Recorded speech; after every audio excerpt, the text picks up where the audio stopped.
Welcome to the More Than Fitness podcast. Hello, ladies and gentlemen, and welcome back to Minisode number 92 on the More Than Fitness podcast. Let me get my microphone set up here, wiggle it around, put it back in the same exact place. But today's Minisode is going to be a good one. This is something that I go through some of my old client applications and see what some of my clients were struggling with. And this is one of the topics that came up quite frequently because the people that typically work with me are people who've, they've had some experience in the gym, but then they're trying to figure out how to be more consistent. They're trying to figure out how to make continual results and stay motivated and not get bored with what they're currently doing. And so burnout was a big topic. So today's topic is going to be 6 ways to avoid burnout with your workout plan. We'll go ahead and jump right into it. The very first way is to, I think it's the most obvious one that people think of, is to switch plans. But I think switching plans may not even be enough. I think instead of switching plans, what you may need to do is switch goals entirely. So this could go a few different ways. So let's say the typical goals of fat loss and muscle gain, right? Maybe you're really focused on fat loss. And so with your workout plans, you've been making them really short rest periods. Maybe you've been doing some supersets. You've been keeping your heart rate up. You've been trying to sweat a lot in the gym, right? Well, if you want to switch goals with that and you want to focus more on muscle gain, for example, well, then you might rest a little bit longer, right? You may just do straight sets on multiple exercises instead of doing supersets and getting your heart rate up for a while. And I think a great goal whenever you're trying to muscle build, and they go hand in hand together, is to actually focus more, not necessarily on powerlifting, which that is a route that you can go, absolutely, if you want to test your 1 to 5 rep max and just try and get really strong on some of your main lifts. That's absolutely a way that you could go. And that's how you could fuel some new motivation, is by trying to hit PRs with those main lifts, with the big 3, bench, squat, deadlift, right? And that could be an example of what you could do. But yeah, I think switching goals could be helpful. You could also do like CrossFit style workouts. So maybe you were doing more of the strength base, you were resting a long time. Maybe you were kind of dicking around in the gym too much and you want to keep a faster pace with things. Well, then I would try and do some type of hybrid CrossFit bodybuilding type workout plans. I've done that with a few of my clients actually. And what we did is just on separate days, for example, I would have, like, if they had a 5-day plan, 3 of those days would be tailored more towards the CrossFit stuff. And so more quicker rest periods, right? So smaller rest periods and just higher intensity with all of those. And then I would have 2 days that were more typical strength and bodybuilding focus. So they're a little bit slower, focusing on whatever full range of motion, feeling the pump, et cetera, right? So that's just one way that you can kind of have best of both worlds, but that can really spice up your workout plan.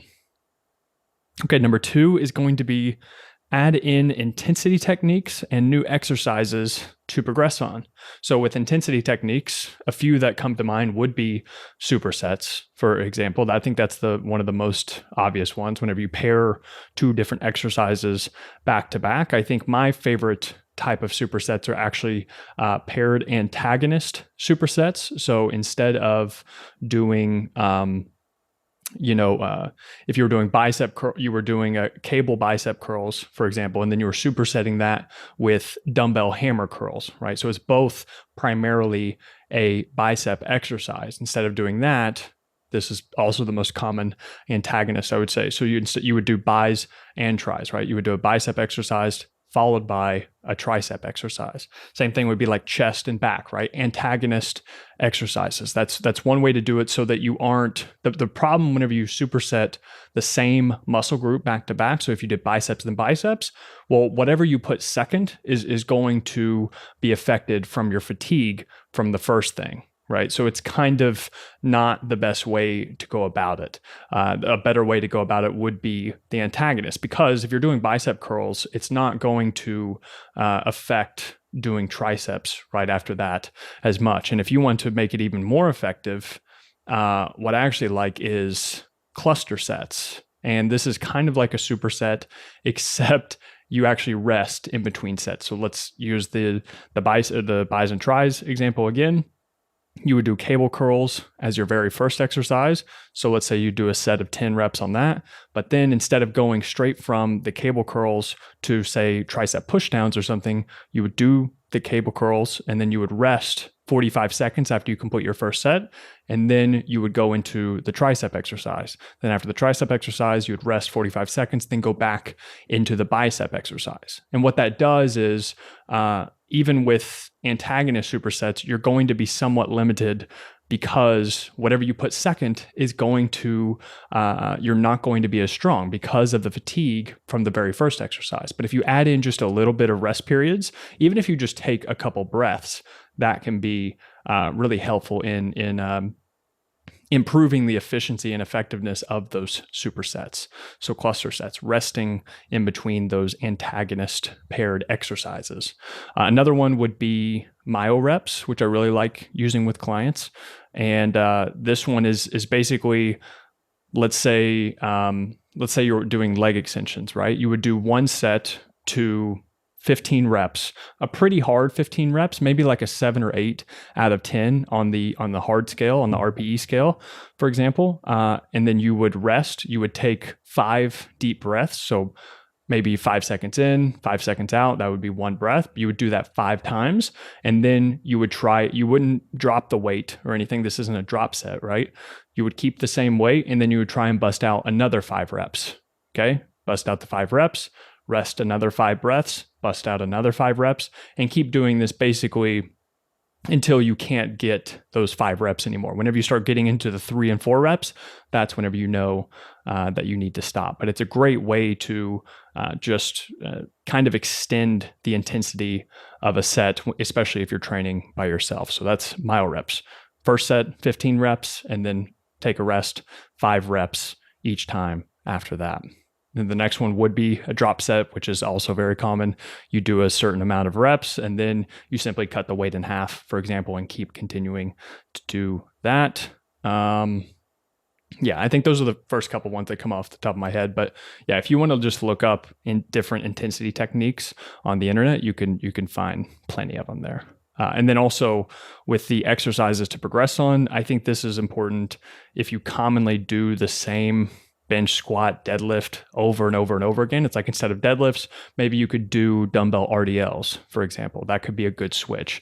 If you're constantly doing flat barbell bench press, well, then you can maybe do incline dumbbell bench press and just whatever it is, stick. And I'm not saying, whenever I say new exercises, I don't mean the crazy shit you see on Instagram, right? Like doing some crazy exercise. I'm saying just switch up the main exercise to a different variation and try and get stronger on that lift over time.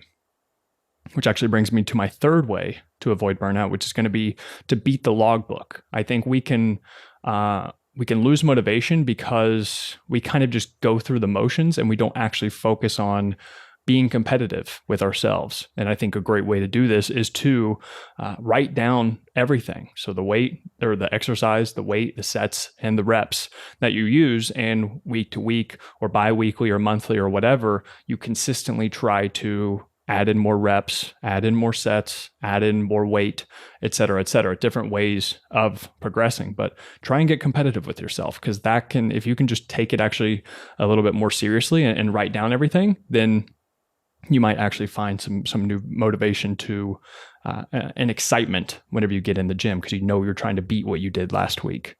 And also it's exciting to get results that way too. So that also helps. The fourth way is going to be take time off regularly. I remember whenever I did this for the first time, I took 2 weeks off of the gym completely and actually just did biking because I was in a different country. I didn't have any access to weights. So I was just like, screw it, I'll take 2 weeks off.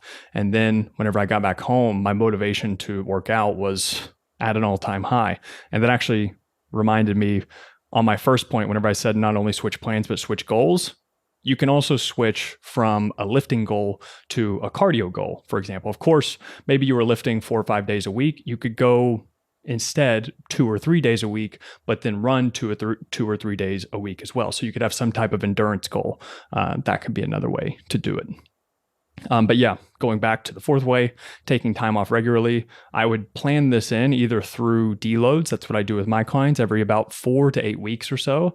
They just have a week where they cut their volume in half, basically. So all the work that they're doing, they kind of cut it in half. They have an easier week, and this really amps them up to start the next training cycle very motivated, excited, ready to get after it. So taking time off regularly can be very helpful. The fifth way is going to be find a training partner. This one's, instead of getting competitive with yourself, you get competitive with someone else. It keeps you accountable, right? Making sure that you go to the gym at the same time together. You do the same workouts. Maybe you could stuff that you don't normally do, but they do normally do. You can start doing some of that. That can get you excited, and vice versa, right? So you can kind of build off of each other with the creativity there. And then of course, yeah, the competitiveness can be great for pushing you to new levels and get you out of your comfort zone. And lastly, hire a coach, right? Like this is the biggest thing. People get burnt out because they're tired of trying to figure out these workout plans and what's right for them, and et cetera, right? So just outsource that to someone else and get super serious and focused, because the reason why people get burnt out is because, well, usually they're not seeing results, and it's kind of a self-fulfilling prophecy. They don't see results, so then they're not as excited about going to the gym. Then when they go through the gym, they just kind of go through the motions, and then they don't see results even more. And so it kind of just goes downhill, snowball effect from there. And so instead, hire a coach. I have my clients, I give them new workout plans every 4 weeks, and they say it feels like Christmas, right? It's just like a new gift. They get excited. And I remember whenever I had a coach for fitness, I was stoked every time, because it's the same way my coach did. Every 4 weeks, I would get a new workout plan. And I was always so excited to have that hit my inbox and be like, here's your new plan. Get excited. Here's what we're doing. That can just be really helpful. And especially if it's stuff that I want to do, if I'm like, hey, I want to have this goal, but I don't necessarily know how to formulate my plan this way optimally and also fit it in with my schedule. It's just like, it just makes sense. Outsource it, right? So hire a coach. You can absolutely hire me. There's a link in the description if you want to do that. You can apply to work with me, and we can talk it out and figure out what would be best for you. And so, yeah, that's the 6 ways to avoid burnout with your workout plan. And that is it for today's Minisode. Thank you guys, as always, for listening and for watching. See ya.